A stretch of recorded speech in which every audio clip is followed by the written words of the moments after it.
So, there we have it. 2022 is now over, and a new year is upon us. A chance for all of us to better the things we maybe didn't get right last year. Or hell, maybe try some things new. Go for a career change. Go make a new friend. Or maybe go start a relationship with somebody new. But whatever you decide to do, now is just the time for change and to maybe improve the things we didn't get right last time. And let's hope the same applies to the MCU, because what the fuck was that? It was bad. Yeah, I mean, I think this is a very interesting phase to look at when you look at all 18 titles. 18 titles in 2 years. For context, actually, the other series we're doing, the pre-MCU Marvel movie series that we are currently doing, that also has 18 titles as well. The difference is that took place over 10 years. Oh, God. Whereas this took place in just 2. When you look at it, it really does just sort of look like Marvel was trying to just throw everything at the wall and see what stuck, if that makes any sense. It seems to have covered every single genre without really caring too much about making a coherent arc or a coherent through line, you know? Which I find bizarre. I find it bizarre that they're choosing to do that now when they're arguably at the height of their game in terms of success, if we're going off of the heels of Avengers Endgame, which was their most successful movie of all time, and one of the most successful movies of all time, period. I think it is also pretty clear that different things will probably appeal to different people as well. Just thinking about some of the genres that they've gone through, I can definitely think of it appealing to some people. You know, there's some things I really like, which I know other people don't like, and there's some things I hate, which I know other people like. So, and obviously with that in mind, if anyone is wandering through YouTube and just randomly comes across this video, do obviously keep in mind, hello for a start, thanks for clicking, but also I think it is good to keep in mind that this is just our opinion, but also keep in mind that there are 2 lists on here, mine and Matt's. Yeah. So if you think... Which are going to be vastly different, probably. Well, exactly. So if you think ours are bullshit, it's probably more than likely that me and Matt are going to think each other's are bullshit as well. So yeah, I think I've waffled on long enough. I'm just going to get into the ranking. I'm going to do my 18 to 10, and Matt's going to do his 18 to 10. I'm going to do my 9 to 3. Matt's going to do his 9 to 3, and then I'll do my 2. Matt will do his 2, and then we'll just talk about our favorite one, because believe it or not, there are some good things on this. So yeah, there's like 2 things in this phase that I like. Maybe 3. So my number 18, She-Hulk, Attorney at Law. Oh dear. Honestly, and I know what plenty of people are thinking. Oh, okay, here we go. Another bloke on the internet complaining about She-Hulk because this, that, and the other. No, okay. I gave this show a chance. I watched the first trailer. I thought it looked awful. I watched the second trailer and I thought it looked a bit more promising. Again, I feel like Marvel sort of saw the reception the first trailer got and thought, right, okay, all the aces up our sleeve, all the cameos, we've got to show them in the trailer to get people hyped. So obviously that got people's expectations really on course to seeing Matt Murdock / Daredevil, seeing how Wong would be incorporated into this somehow, when really all it kind of turned into was a massive cock tease for Daredevil and being very open about the fact that they know that's what we're looking for, but just choosing to almost antagonize us for it in a weird sort of way. It's chock full of themes and messages which on their own are fine, but I think are portrayed in a very self-damaging way. There are certain scenes where She-Hulk, when she says to Bruce Banner that he knows nothing about what controlling anger is because she has to deal with it better than him. I mean, I know that they're trying to make a statement for women being harassed and women feeling unsafe being in certain public places, which I'm totally behind, but to do that at the expense of characters who clearly have gone through a lot and characters that we actually love, I just think is completely self-damaging and it's just completely backwards, to be honest. So I think that kind of takes the show even more because it actually hurts quite a important and good message. And then obviously the final thing I'll say is that twerking scene just fucked my life. Anyway, number 17. Thor Love and Thunder. Oh, God of Thunder. No, sorry, Lord of Thunder. No, sorry, Mighty Thor. No, Mighty shit. Don't call me Lady Thor, even though I've copied everything from Thor, and you'd have nothing else to go off when you call me something. Yeah, exactly. And don't call me Keira Knightley either. I get really annoyed about that. But yeah, Thor Love and Thunder.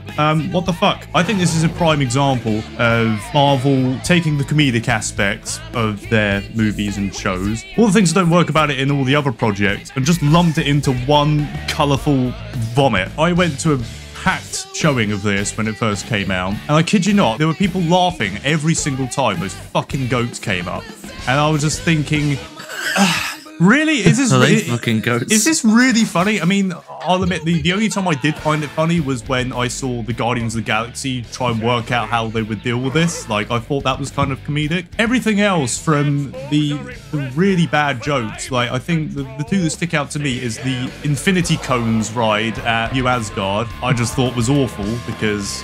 yeah, it's basically poking fun at genocide. It's basically like opening a theme park and naming your nacho stand 9/11 nachos. Yeah, something like that. Yeah, I'll go with that. Yeah, so obviously that was bad, and obviously they had a self-referential Phase 4 joke in there, referring to the stages of cancer, which I thought was very distasteful. I mean, and then we just talk about the villain for a second, Gore the God Butcher. I would argue he wasn't actually the God Butcher. It was fucking Taika Waititi. But that's the other thing, isn't it? You know, hiring Christian Bale to play this really well-designed character was an amazing idea. And if they actually utilised him properly, it would have made the movie that much more memorable. But now it's just memorable for the wrong reasons. The more I think about it, is this how people who went to see The Phantom Menace when they came out, is this how they felt? Oh yeah, I mean, there was that CGI thing that wouldn't shut up, and then there was that really cool villain that showed up for 2 minutes, but the rest, eh. But yeah, no, I think I'm done with that, so I'm going to move on to number 16. Oh. Eternals. You were waiting for that one, weren't you? No, I've realised how much higher I put that. So Eternals for me was the first big, like, just complete miss for me. In this, I found the characters dull and boring, found all the time jumping disorientating, and I found it really hard to keep up with. Like a lot of these titles as well, the cast was just completely wasted. You know, Angelina Jolie, Salma Hayek, I mean, these are great names who would have been really good additions, I think. And I feel like they still could be if they appear again with some better writing and a better movie. But for me, just completely missed. I mean, some of the things that happened for me were just completely laughable as well. Like that part where Sprite is running down the road and then she just gets kind of like whipped and then just kind of goes, and falls over. And then we have Icarus as well, flying into the sun because, you know, Icarus you get it flew too close to the sun because, you know, this movie's deep now. You know? Yeah, with all that in mind, yeah, Eternals just didn't work for me at all. If there's anything else I would feel important to say about it is that they did open it pretty cheaply for me by playing one of my all-time favorite songs over the Marvel logos, being Time by Pink Floyd. So at least that got me excited in the moment, but then, like Icarus, I guess it rose too quickly. Anyway, moving on to number 15. Oh, The Falcon and the Winter Soldier. Fair enough. Like, I'm here just doing the nod. Yes. This one here in particular, in my mind, committed the biggest crime a piece of entertainment can do to me personally. And that is, it made me feel literally nothing throughout the entirety of its runtime. Some of the others on here that I've put below or even slightly higher, like I at least felt a bit of anger. Do you know what I mean? At least there's passion in that. But in this, it's just empty. It's beige.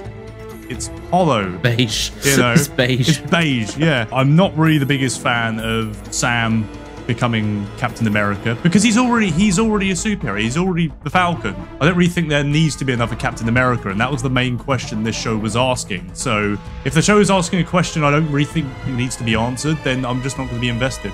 Also, yeah, the villains. Oh my god. The villains. Who were the villains? I don't remember who the villains were. It was those fucking kids, you know, the activists who had the super soldier serum. I thought the villain was new Captain America. The imagery of the new Captain America with the blood on his shield is cool. Yeah. It's a good photo. Yeah, no, I agree. Okay, that's it. Yeah. That's the only positive I had to say. That being a saving grace, I think another one, I kind of enjoyed Baron Zemo's presence in it. His dancing, actually. He was cool. He did that dance. Right, anyway, number 14, Black Widow. Oh! I think for me now, we're sort of getting to the ones where, like, some things worked for me, but more didn't work than did, so it still isn't a pass. Black Widow, I think, did have some things that worked for me. I think Scarlett Johansson was great as usual as Black Widow. I really liked the introduction of Yelena into the MCU. I still think she's really cool. David Harbour as Red Guardian was very entertaining as well. So there we go. I mean, we're off to a good start. We've at least got characters who are enjoyable to watch and you're kind of enjoying going on this journey with, and that's always a good start. Because if you don't have that, then you're fucked, basically. But then, obviously, when we get onto the bad stuff, yeah, this movie had no right to be released when it was. Natasha, in the timeline at this point, is already dead, so we're having to go back to the sort of Civil War era in the MCU. Taskmaster was completely wasted. I do like the plot device to where like the main villain uses their own children for their own personal gain. Like I think that is a very compelling plot. I think to use that on a character like Taskmaster in this case was just completely unfitting. The dialogue I thought was really quite bad. Again, it's another example of them taking serious situations, just making them a joke, but obviously not to the extent of Thor: Love and Thunder, which is why, as you know, it's higher than Thor: Love and Thunder. But yeah, I wouldn't say it's as bad as some people say it is, but it certainly isn't good either. So yeah. Number 13, What If? Oh, that's lower than I thought it'd be. Yeah, honestly, I thought I was going to really love this show because, again, this is one of the ones that I had to play catch up on a little bit. I didn't watch it when it first came out. And again, I love what if type scenarios. Obviously, if we go back to the Star Wars Infinity comics, like where they tell different deviations of what may have happened if things changed in the original Star Wars movies. Those I really enjoyed reading as a kid. And also like certain Doctor Who episodes like Turn Left as well. Really enjoyed that as well. So I think maybe with all that being said, I think maybe I had my standards a bit too high of what Marvel could do with a what if scenario. But so many of these just don't make any fucking sense, honestly.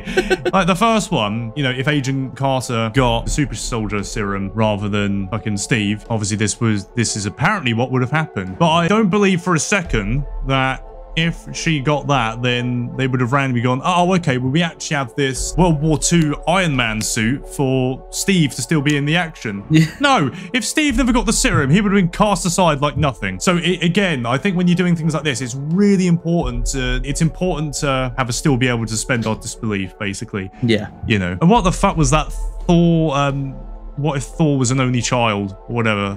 Yeah, I don't remember that one. Oh, well, it was awful. It was terrible. I did kind of like the Doctor Strange one. That was pretty cool. I like that. Apart from that, yeah, none of them really stand out to me at all. Number 12. Oh. Guardians of the Galaxy Holiday Special. Oh, God. That is way lower than I put it. Yeah. Now, look, I just want to say, I'm sorry.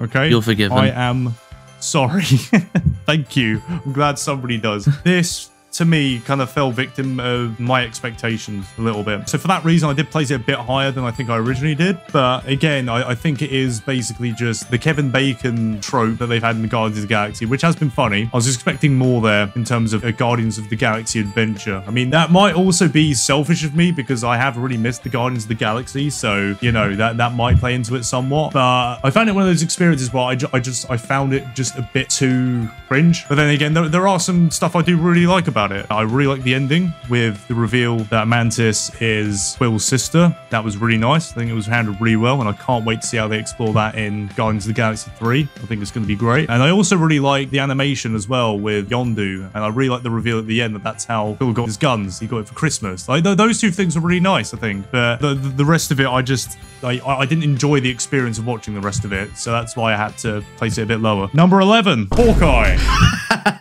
That is quite funny. Spoiler, my number 11 is also Hawkeye, so we agree on one thing there. Man, there's so many things here that makes me want to like it. I mean, I think this show actually dealt with the Christmas aspect better than the holiday special of Guardians of the Galaxy. It reminded me of the things that I liked about Christmas and the atmosphere that comes with it, whereas the holiday special kind of reminded me of all the cringe aspects of Christmas, if that makes any sense. Obviously, Yelena and Kate Bishop, I think, are great characters, although I think they fucking wasted Kingpin. Yeah. He should have been the main villain from the get-go. And I think Marvel shows keep doing this. They keep having 4 or 5 episodes of nothing and then having like 1 or 2 actually being like, oh, hey, well, we tricked you. We have a plot, you know. You thought we didn't, but we did, you know. And I think this is a prime example of that. To the point where I feel like in a lot of the episodes, they kept trying to remind us, oh wait, hold on, there's actually a mystery going on here, you know, just in case you forgot. There are some really good action sequences. Like that car chase was fucking great. You know, all that stuff was really fun. I found it really funny when Hawkeye had to go into that live action role-playing game to try and get his suit back. I did laugh, I won't lie. Probably because I'm a big nerd, so I found it kind of relatable. So overall, I wouldn't say it was awful, but I couldn't go as far to say it was one of the greats. Number 10. Ooh. Miss Marvel. Yeah, I think a fair bit does work about this show, actually. I will not lie. Again, I can sort of tell that this isn't really angled towards me at all. It's for a younger audience. But I think with that being said, like, it did actually manage to pack a lot of charm and a lot of that kind of childlike imagination into the series, which I thought, you know, did work pretty well for the most part. I did really like Kamala as well as the lead. Again, I knew nothing about this character beforehand. I didn't know if it was going to be an associate of Captain Marvel or something. I think in this case, there was some really good representation on display as well. Like, I think that a lot of people are going to be really happy that they have this in the MCU. So I can't help but commend it for that also. I think the things that didn't really work, it was mainly like the last couple of episodes for me. It just sort of felt like the only thing they were fighting was damage control, which is just a bit lame. Okay. That is me done. Right. I guess I'll take over now. Number 18. The Falcon and the Winter Soldier. No way! It's still the most awful thing I've seen Marvel ever do. Got a terrible story, terrible action, terrible character writing. It's just terrible. The whole premise of the show completely takes away from Steve as a character and turns him into nothing but a name. We need a new Captain America. It's like, okay, well, I miss Steve. Do you know what I mean? Like, I don't even remember the villains. The messaging is really blatant and ill thought through, and everything you said just terrible.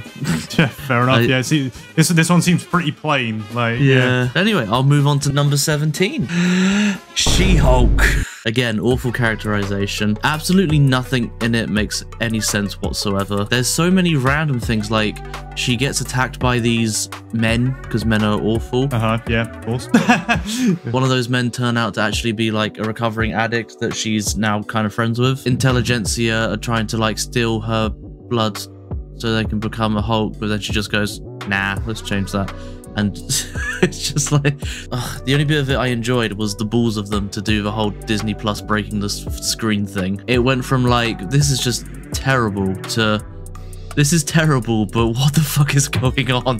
It felt almost like there was a group of writers that just wrote a horrible show, and then a slightly better writer came in and went, I don't know what to do. Fuck it. We're not going to get a second season. Let's just make it. Let's just make it insane. Yeah, apparently I saw a thing about the production of it where this was meant to come out before Miss Marvel, but it was deemed so bad by the studio that they demanded a bunch of reshoots for it to then come out in the state we saw it. So how bad was it before those reshoots? Oh God, I don't even want to imagine. They had the chance to do some cool stuff with the courtroom stuff, but they never did any. The only courtroom bit that happened was when Daredevil showed up and did good courtroom stuff, but we've been told since day one she's a great lawyer, but we never see her doing anything decent lawyer based. The whole explaining to Bruce why she's been through more doesn't work because he's the only good guy character in the MCU that has a canonical suicide attempt. You know? Yeah, and, exactly. And then Daredevil comes in and they don't shit all over Daredevil, so it really feels like there's someone up above that went, yeah, you can make fun of Bruce, he's been in loads, doesn't matter, but you can't destroy Daredevil, you can't shit on him, because he's the only character aside from Jen that gets any respect in the writing. Awful. Anyway, let's move on from that. On to number 16, Black Widow. I hate this film. And I don't know what, I don't even know why it exists, really. It exists more, it feels like an apology to Scarlett Johansson that they never gave her a film. This should have been a filler film in phase 2 or 3. I like Yelena, she's fun to have in there, but you could have just had her come in Hawkeye and explained it in a 20-minute flashback during that show as to why she's there, and it'd been just as effective. There's not too much to say about it. Terrible CGI. There's a bit where like they're trying to break her dad out of a prison, so they cause an avalanche and like fly off all heroically with him. And no one seems to think or mention that they just enclosed a bunch of guards who were just doing their job in with a ton of murderous prisoners. Yeah, there's a lot of... That's a common theme in Phase 4. Not thinking through the consequences of what they do and then playing it off like it's some big heroic moment. But yeah, before I go on to 15, I'm going to quickly explain something I forgot to explain. Up until number 10, I think all of these are almost equally as bad. I struggled to put them in an order because they're all terrible. So yeah, we're nowhere near good yet. But anyway, number 15, Loki. I feel like that's going to be a really hot take. But yeah, no, explain. It fundamentally breaks the MCU in the sense of continuity. The ending of it is a man saying everything that has just happened was always going to happen and free will doesn't exist. But after this, there is free will. It retroactively ruins the entirety of phase 1, 2, and 3 in a couple of episodes. Loki wants to bang himself. Oh, come on, dude. Would you not want to bang yourself? No. So the Loki we get is from 2012 Avengers, who is like this conniving, murderous little cunt. And literally within no longer than 5 or 10 minutes, he goes from that to just a good guy. What they should have done is done a time jump of 1,000 years, and then maybe I could buy that he's become more of a good guy. They take bad Loki and then pretend that that one had all the character development that we saw and go from there, but he didn't, because they took one that was evil and murderous. Yeah, exactly. I mean, maybe this would have been a good opportunity to have that bad Loki and just have it be a bit of an offshoot, you know, because we've had a lot of Loki becoming good and bad and everything, but no, let's have like the savage tyrant that we had in Avengers 2012. You know, that might have been a better way to go. Yeah, but so much of it also doesn't make sense when you watch like Doctor Strange and the whole dreams are gateways to multiverses, but then, you know, in Loki, multiverses didn't exist because they were. Does that mean no one dreamt until that Loki show happened? And then some people say that that show happens outside of time. So what the fuck does that mean? Like, it's too complicated. It doesn't. Yes. It's so convoluted that it just doesn't make sense the minute you start thinking about it, and it fundamentally breaks all of the continuity in the MCU up to this point. So for that reason, it's number 15. Right, number 14. Thor: Love and Thunder. Wow, that is way higher than I thought you put it. But yeah, okay. Like I said, a lot of this is it's competition for the worst, and there are no winners here. Like. No. So this one takes one of the greatest characters in the MCU and just laughs at him and turns him into a buffoon for no fucking reason. The bit where he's stripped naked is almost like sexual harassment levels of bad. Like, imagine if they did that to Valkyrie or Mighty Thor. Just went, we're gonna parade you around naked in front of Zeus because, you know, funny. It would be a fucking riot. And then the whole thing with his tattoos. Yeah, like, but the thing, he's been mourning the loss of his brother for so long, and then they make a joke out of it by, lol, look at that funny Loki tattoo he has. It's like, this is the man that's lost everything, and you're poking fun at that. All the bad cancer jokes, which I'm never offended by. I don't think I've ever found a joke offensive, but they're just bad jokes. Like, they're just bad. I will admit, there is one bit that does make me laugh. And it only makes me laugh because it made my girlfriend Tamsin laugh when we first watched it. At the very beginning, when the men come like trundling in, like the blue men, like, it was so unexpected that she burst out laughing. And now I can't help but laugh every time I see it. It's just like, oh, they're just trundling in. And there's some very small minor details that are quite funny. Like, when he reveals, he takes off his cloak or whatever at the beginning. If you look in the background, it like lands on the leader's head. I'm just like, oh, that's quite funny. Yeah. But then, like, this guy who's trying to protect the universe just destroys this civilization's most holy temple. But lol, it's funny, isn't it? It's like, no, he just destroyed these people's homeland. Goats obviously were annoying. Christian Bale as Gore is actually really good. I've watched the film 3 times now somehow. And his performance is amazing. So his performance is genuinely amazing, and it should have been in a better film. I don't know why we've seemed to put together director and writer as 2 jobs. Like, these directors obviously can't write. Thor Ragnarok wasn't written by Taika Waititi. It was only directed by him. So I feel like if they got an actual writer to write this and then give it to him to direct, we could have got a good, funny film. But the problem is he was also writing it. And the whole film comes down to, let's laugh at Thor for a bit, and then it ends. And that's it, really. But anyway, I'm going to move on to my number 13, Doctor Strange in the Multiverse of Madness. Okay. All right. Yeah. Okay. This one continues to fundamentally wreck any and all continuity in the MCU while simultaneously destroying Doctor Strange's character. He's a blithering idiot in this show, in this film now. He goes and finds Wanda, who he should know is a terrible person that enslaved hundreds of people in a city, or a town, sorry. He goes to her and just, without even questioning it, he literally goes, hey, I don't care about your show. Can you come help us? And then she's just like, surprise, I was the Scarlet Witch. It's like, how did you not know that? How did you not? Why? Ugh. And then they set up their defenses and all this shit, and none of that works. Wanda is so overpowered, it doesn't make any sense. Yeah. It's in Spider-Man as well, his character. They've wrecked Doctor Strange as a character by he's an idiot to facilitate the plot they want to tell. Then they travel through the multiverse and none of it makes any sense. They decide to kill off Patrick Stewart again. Yeah, that guy can't catch a break, can he? Okay, and then we have another aspect here. The smartest man in the world, Reeve Richards, goes up to Wanda and tells her exactly how to kill them within 5 seconds. It's just awful.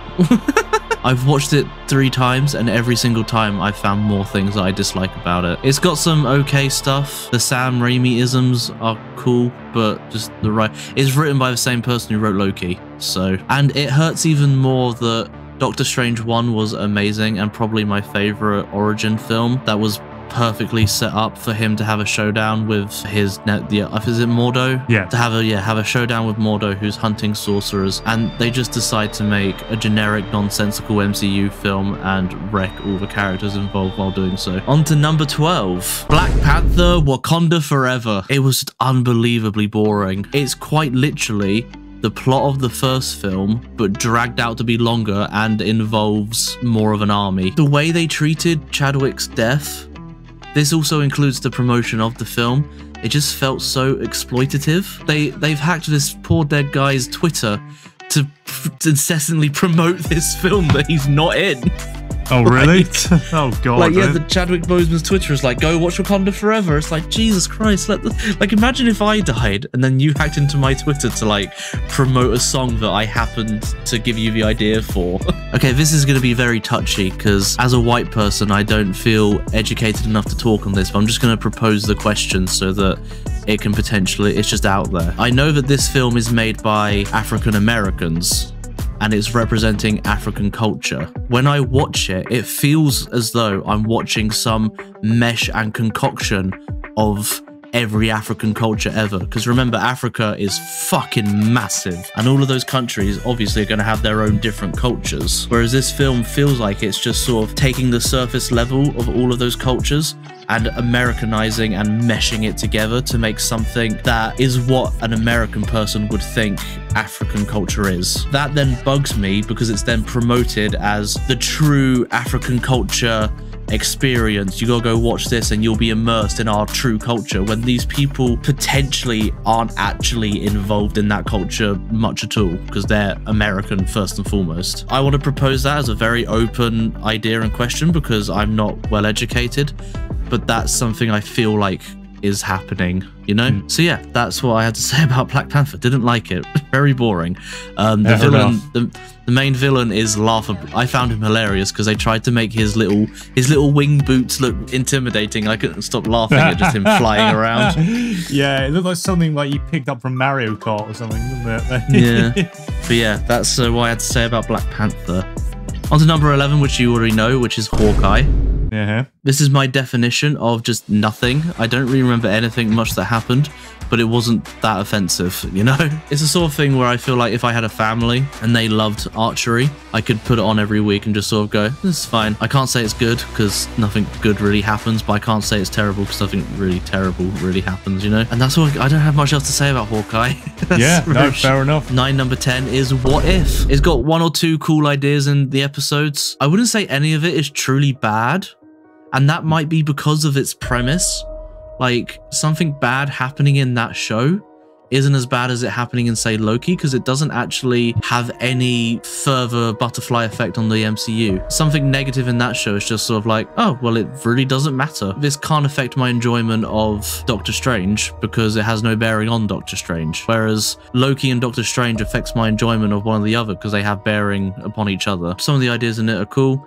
The rest of it's completely throwaway. I'm not the biggest fan of the animation style. It felt very, you know, like early Clone Wars, sort of. This feels like a video game animation, like a Telltale sort of, a bad Telltale animation. Like not that style, but that sort of vibe. And that's all I really have to say about What If. And I'll throw back over to you for your 9 through 3. Coming in at number 9. Loki. This could have been a really phenomenal show. Like, there are so many things in here which are a recipe for greatness, but there's just so much noise. There's so much noise around them trying to explain the multiverse to us, and it's almost like they got afraid. I feel like they got afraid at some point where they kind of asked the question, oh, well, if we don't explain it in a certain way, then people are just going to call bullshit and say, oh, why didn't this come up before? So we'll just say, it couldn't have come up before because, you know, this unaltered timeline, all this bollocks. No, you could have just had an untapped theory, which is finally being explored. I hated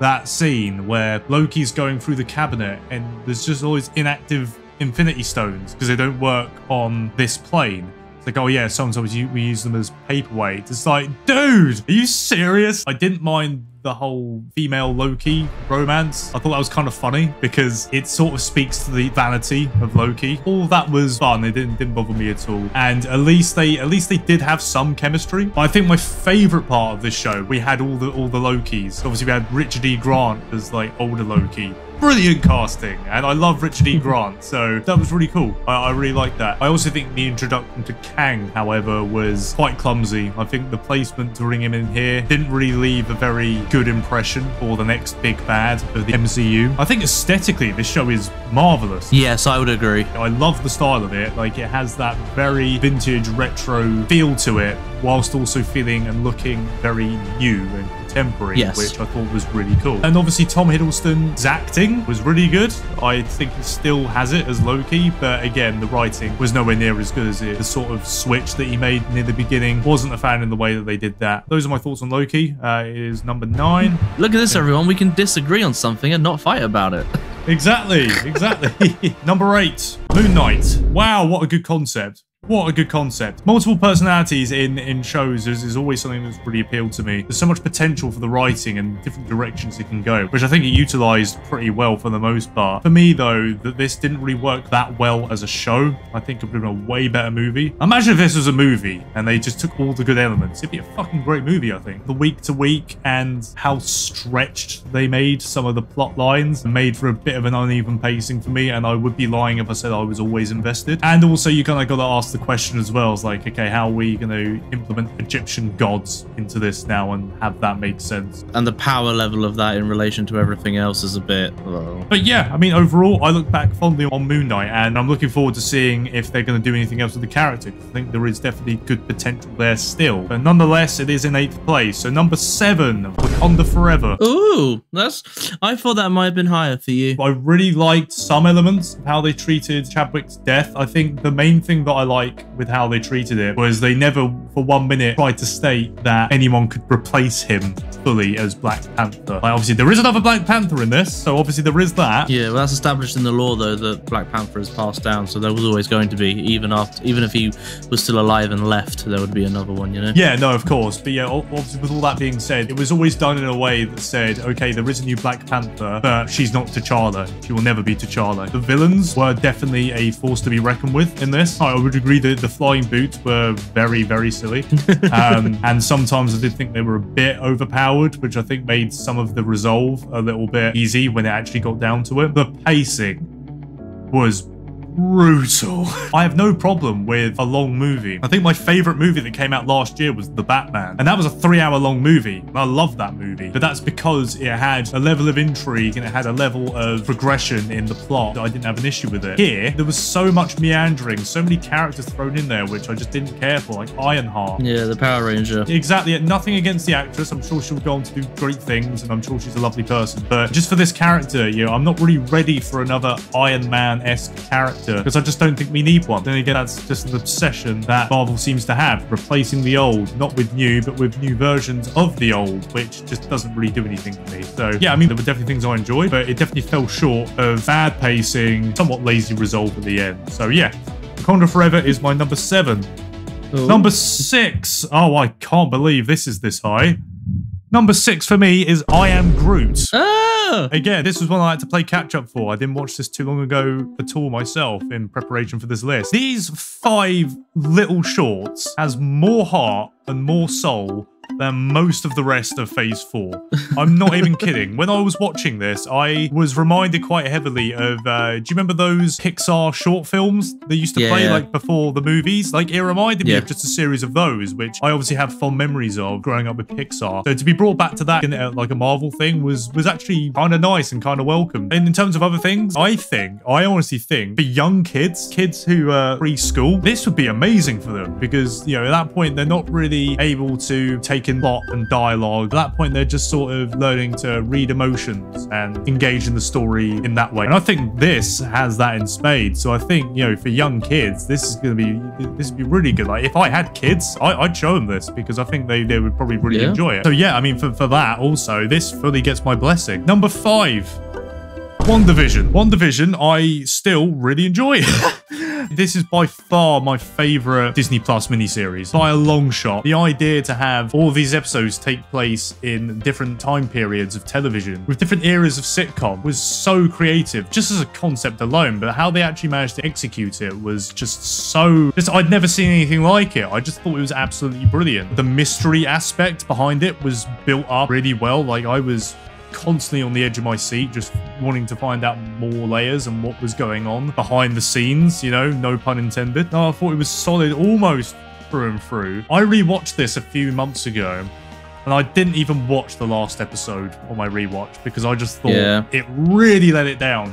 It really let it down. So again, I think that's why it dropped down a little bit for me. This would be a bit higher, but I think it did let the side down at the end. It basically just turned into another Marvel fight and underwhelming resolve. There's that pretty awful line at the end where she says, "You'll never understand what you sacrificed for them." It's like, she put them in the predicament in the first place. So I just felt nothing. I felt nothing with that. And obviously there was that massive tease with having Quicksilver from the X-Men universe come in, you know, Evan Peters, which, like, to be honest, I can fully understand why so many fans were angry that he just turned out to be some random guy. I didn't love it when I first watched it at all, but I think at this point, I've had enough, you know, characters coming from other universes that sort of quenched my fanboy thirst a little bit. So I don't feel as hollow as I did when I first watched it. I won't even lie. Even the first 2 episodes where it's basically just all sitcom stuff, I could have watched that for the entire season. I'm not even kidding. Like, I don't even mind if I have to wait another 2 or 3 episodes to actually know what's going on because I'm just enjoying this. And again, Paul Bettany and Elizabeth Olsen's chemistry, I thought, was magnetic. Do you know what I mean? I thought it was great. Yeah. I can't fault this show at all apart from that last episode, which I really, really did like. But yeah, number 5, WandaVision. Number 4.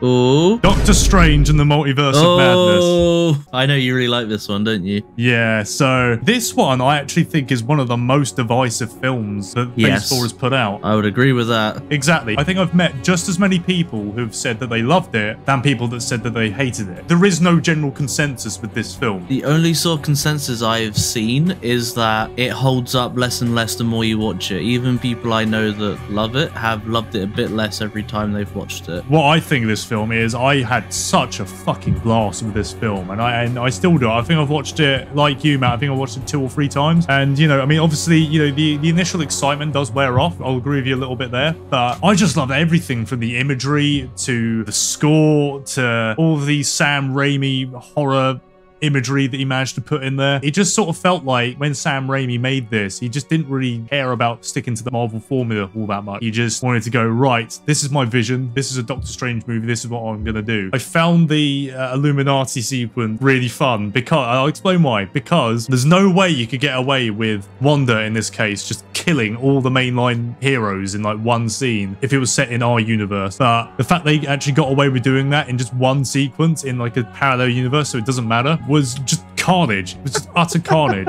Near the end, where Doctor Strange dreamwalks into his own corpse and then uses like the souls of the damned as fucking wings to go. Man, that was badass shit. I don't even care. I thought it was great. I thought it was great. I can't kiss this movie's butt too much. I will say that a lot of the Wanda stuff was pretty underthought. I think her reaching the goal she was trying to reach, I think, could have been done in loads of other ways. So I do kind of raise my eyebrow a little bit at that. I suppose the plot is a little bit when you think about it with like the kids, but I feel like it worked for Wanda coming off of WandaVision. That was probably the most fun I had in the theater with a Marvel movie last year, and I'd be lying if I said anything different. So yeah, any Doctor Strange and the Multiverse of Madness fans, yeah, there are some of us still out there. I got your back. Number 3. Oh, Werewolf by Night. Oh, I watched this today. This was awesome. I think you could probably tell that a lot of the horror attributes worked really well for me in Phase 4. I mean, yeah, it doesn't take a genius, but everything about this I like. I can't really think of one thing where I thought it was a bit crap. Everything about this I fucking love. It all being in black and white, making it seem like a old Universal monster movie, like the old Frankenstein or the old Wolfman. Aesthetically, just so satisfying. I loved the gore, like how far they went with that. I also just loved the fact that it just felt like a D&D one-shot, you know? It just felt like a bunch of dudes fighting for this one MacGuffin, and then everything just goes fucking out of control at the end. The design of the werewolf as well gave me really old school Wolfman vibes, and also from other things like An American Werewolf in London, one of my favorite horror movies of all time, so that made me love it even more. And yeah, I mean, obviously I can't lie, this doesn't really seem like it has much bearing in the grander scheme of the MCU, but considering a lot of the other things we've had in this phase, I don't really mind that, to be honest. So I'll sweep in and take over with my number 9, which is WandaVision. Oh, okay. Yeah, number 9, WandaVision. I enjoy it aesthetically, like the first half. I enjoyed the mystery element, like, ooh, what's going on? I like the fact that the aesthetic plays into the story. The ending, I can't watch it again because of how bad the ending is. It's Game of Thrones-ified itself. Yeah, it's so bad, isn't it? I mean, again, like as I said earlier, when I rewatched it, I just skipped the last episode. So I think if you ever do, just do that. Do you know what I mean? Yeah, it's just the fact that they tried to justify Wanda taking control and enslaving an entire town, village, or whatever of people, and then try to justify it because she lost her robot dad, or no, robot husband. And robot daddy, eh? And then like her fake children that she made up then goes on into Doctor. It's just the whole Scarlet Witch thing doesn't make any sense in relation to how she originally got her powers. Yeah, there's just a lot of bad at the end. So a nice aesthetic and some clever story stuff doesn't save it enough to rank it any higher. I find a lot of shows are really defined by their ending, and this ending is trash, so therefore it just ruins a lot of the rest of the show. I mean, look at Game of Thrones. Anyway, that was number 9. On to number 8. We have...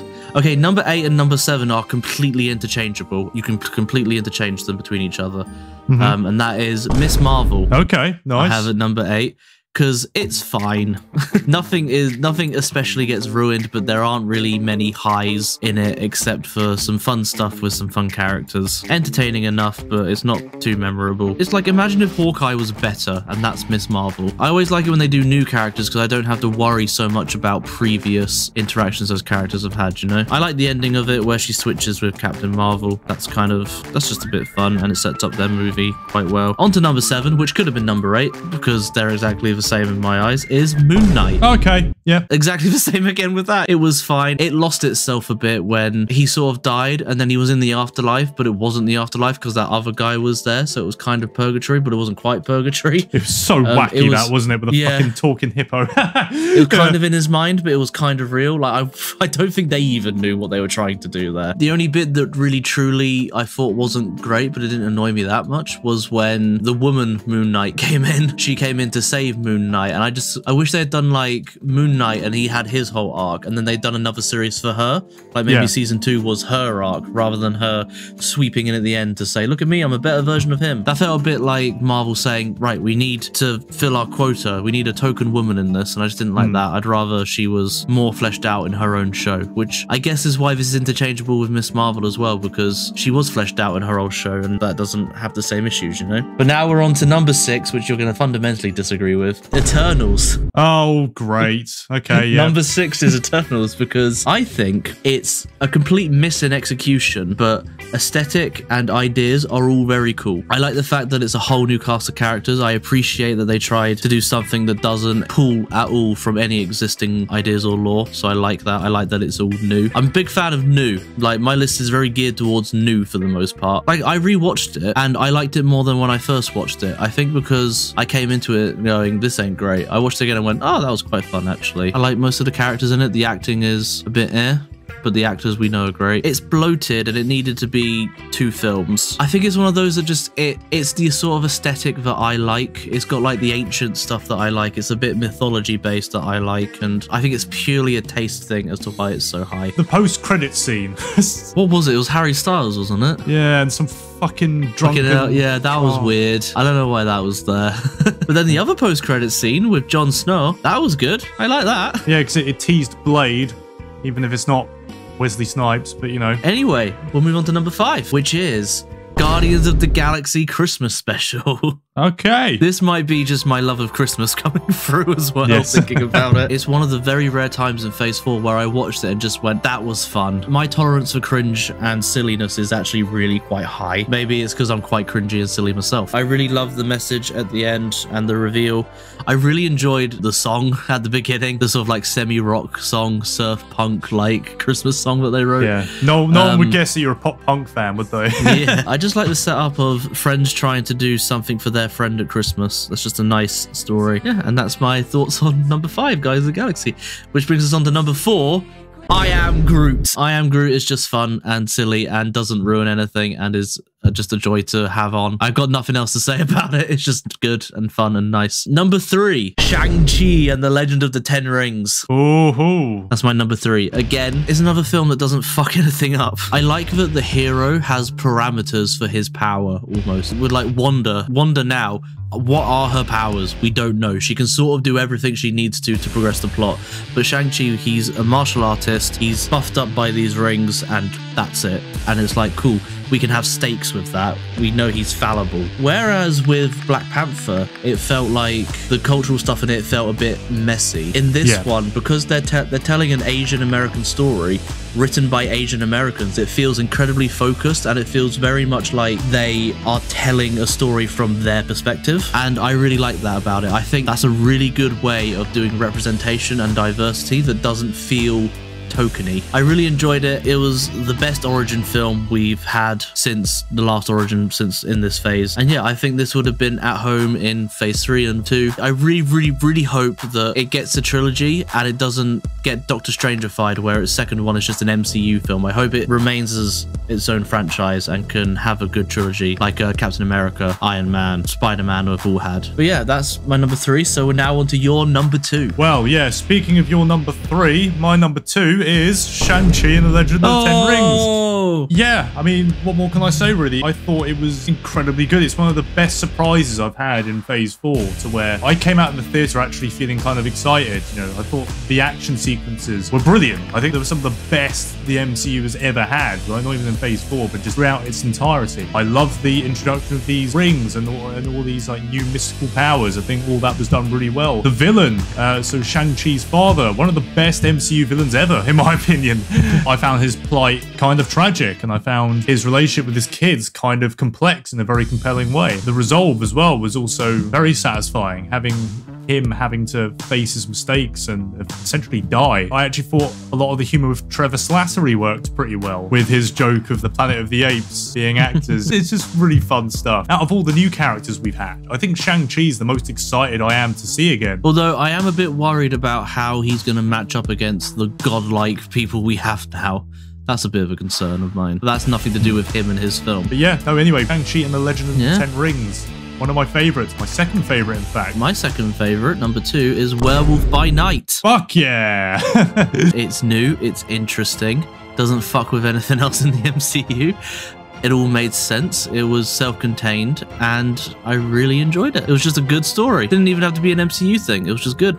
Just a good thing. I agree with every point you said about it. I think my D&D nerdness is in it a bit, because I immediately saw the sort of like, this is a fucking one shot with D&D characters, because everyone's come in and they've clearly got like their character sheet in front of them and they're playing it up. They're all playing different classes as well, you know, to keep it fresh. Yeah. Werewolf by Night, actually very good. I was thoroughly shocked. I thought it was going to be another Hawkeye, like right in the middle, but no, actually very good. Now, after talking about 17 titles, we are now placed with our number 1. I think we need to ask ourselves this question, though. Is there really a best? I mean, objectively, there are so many different genres explored in this, and so many creative minds put into this phase. Could we really crown one? It's No Way Home. Yeah, it's the best one. It's by far the best film. It's one of the best films in the entirety of the MCU. By process of elimination, it's both of our number 1. So how about we just gush for a bit after talking about a lot of crap to mediocre stuff. I absolutely love this film. Not even as an entry in the Marvel Cinematic Universe or Phase 4 or any of that categorize crap. You know, this is just a great movie. As a big fan of the Sam Raimi Spider-Man movies, this did grand service to those. It did even grander service to the Amazing Spider-Man. Yeah, the Amazing Spider-Man trilogy. No, 2 movies with Andrew Garfield. Yeah, actually tying up some of those loose ends for those iterations was just such a rewarding experience. It's probably the most memorable theatre experience I think I've arguably ever had. You know, I mean, those crowds went fucking insane. Yeah, I purposely avoided a going insane crowd because I find them annoying. So my crowd was subdued, but enjoyed it. Willem Dafoe as Norman Osborn. I just bought him coming back, you know, because that's the risk you have with taking these old characters and bringing them back. Like, oh, are they still going to have what they once had? You know, are they still going to be able to bring the Ray game? No, he fucking showed up to this movie. He was a villain that I loved to hate throughout because he carried out despicable actions in this movie, like killing Aunt May, which we've never actually seen in a Spider-Man movie. So again, keeping it fresh. Yeah. Tom Holland and Zendaya, best performances I think they've given in Marvel by far. Make us really care about this relationship before it tragically goes at the end. It was just amazing. The ending as well. I had chills, like him swinging through New York. I mean, for one, I thought he was going to like land on Hawkeye for a sec because it was around Christmas time in New York. But like, you know, that aside, I could tell that he'd actually taken elements of the other 2 Peters costumes and actually implemented those into his new one, which made it look really comic book like. This is the Spider-Man we know, which is also so funny because Kevin Feige kind of fooled us into thinking that we weren't getting an origin story for Spider-Man. No, this trilogy was his origin story. Yeah, we got 3. Yeah, exactly. If you were to tell me that this film would successfully wrap up not 1, not 2, but 3 separate Spider-Man film trilogies, managed to pay off character arcs from 3 separate franchises, make it all make sense, and get you emotionally attached to everything in it, and then also finish it in the most bittersweet, perfect way possible, I say you're fucking lunatic. But somehow they did it. Somehow they made the greatest Spider-Man film there's ever been. This film, it takes Andrew Garfield's Spider-Man and wraps up his character. He gets that moment with MJ where he can save her, having known that he previously failed in that. You get Tobey Maguire coming back to like almost be the mentor for this young one. And then you get the ending where he truly becomes Spider-Man and he makes the ultimate Spider-Man decision. The only criticism I can have of it is there's some weird pauses where they're clearly allowing for audience applause, which are weird when you're watching it by yourself. Yeah, they're kind of uncomfortable, aren't they? Yeah, I could just, and I have just, watched extended scenes of those 3 chatting on the scaffolding because it's just amazing. All 3 of them absolutely nail it. The director fully understands all 3 of the characters, and it's up there for best MCU film along with Infinity War, and it's absolutely insane that it's amongst all this shit. It's actually kind of a miracle, you know. I worry that this is the last high point of the MCU, because it could be. I was happy to see all the villains come back, but some were clearly better than others. Like, I think the Doc Ock, Alfred Molina, killed it. It was great. That scene with Peter Parker where they're talking about him being all grown up, asking how he is, and then Peter saying they're trying to do better, which was obviously referencing the conversation they had in Spider-Man 2. Just really heartwarming. It's almost like he's talking to the kids who grew up with those films in a way, you know? But then obviously I feel like Lizard and Sandman especially were just kind of goons. Yeah. Another thing I didn't like too much is that they have to take away from Doctor Strange's character to progress the plot. Doctor Strange doing what he did with Peter is kind of like, you fucking idiot, why would you wouldn't do that. But what we got from it makes it a nitpick, whereas if it had been a bad film, that'd been a big point. I'm happy for his character to be harmed in the making of this film because the rest of it's just so good. Yes, exactly. We can assure you some Doctor Strangers were harmed in the making of this production, yeah. Let's wrap up on a high point. Yeah, No Way Home, such an incredible achievement. I doubt I will ever tire of it. Struggling to think how they're actually going to top it in terms of Spider-Man. Because we know the character's carrying on. Well, the fact that we can now watch Spider-Man 1, 2, 3, Amazing Spider-Man 1, 2, and Spider-Man Homecoming and Far From Home and No Way Home, you can watch all of those and you get a fully satisfying, if sometimes a little bit but a fully satisfying story arc for 3 separate characters. Like we have something we can watch as a whole, and it's good for the most part the whole way through. There's some dips, but even in those dips, you can enjoy Andrew Garfield. And there we have it. Phase 4 completely ranked 2 lists, and oh my god, it's over. What was the point of Phase 4? What was it trying to do? To me, I think the only thing I can think of in which it was trying to do, try to a fault most of the time to get us as the audience comfortable with the theory of the multiverse, but without going into it too much. Also, try and wrap up a lot of the old so we can get on with the new. Yeah, I mean, that's what I would say in a nutshell. What about you? I don't know if it knows what it's meant to be. It's so strange because in a way it's the most meta phase, because there is a butt ton of, look how amazing the Avengers are. Like, there's a fucking musical. Miss Marvel's entire character is built around the fact that she's Avengers super fan, so she's almost us. Like, in a way. Like, I don't think Phase 4 knows what Phase 4 is. Because it starts off with a prequel, then there's a really good wrapping up of another trilogy that came before. There's one really good random spin-off thing that doesn't feel like it's even connected to it. There's several origin stories that can't seem to figure out if they're origin stories or if they're continuations of the universe. There's setup for stuff that might or might not ever pay off, and there's complete redesigns and changing of characters, like with Thor turning him into a buffoon, Doctor Strange making him more of an idiot. I think it's trying to be everything, and in doing so it's becoming absolutely nothing. There's no real solid end to Phase 4 and beginning of Phase 5 to me either. It just sort of stopped. There's no team up at the end. There's no sense of progression from start to end. You could watch this in absolutely any order except for WandaVision and Doctor Strange, and it wouldn't change your experience of anything. It's almost like the B-sides. Yes. You know what I mean? Yeah. None of this would function too well in any other phase. So let's just get it over with, and then hopefully they move on to some actual better world, like cohesive world building with Phase 5 and Phase 6, but I can't say I'm too optimistic. I would describe myself as being cautiously optimistic, because it seems like a lot of what they're exploring in Phase 5, which is coming very, very soon, will deal with the multiverse and really start getting into that. Let's be hopeful. What are our hopes for Phase 5 and beyond? What would you like to see more of? The multiverse actually being explored properly. I would like to see some of our older characters get the respect they deserve. I mean, we've got Guardians 3 coming out, so I'm hoping that'll be a really nice kind of wrap up for those characters. And I'm hoping to see Kang actually become a proper threat. You know, actually start to plant the seeds of dread that we started to get with Thanos in the Infinity Saga. Those are probably my main hopes, and I feel like they could do it if they actually do it properly. But yeah, I guess we'll just have to see. Concise direction. Yeah. In some ways, I want to see less crossover, and in other ways, I want to see more. I'd like some more Werewolf by Night stuff where it's completely self-contained. It's a weird special.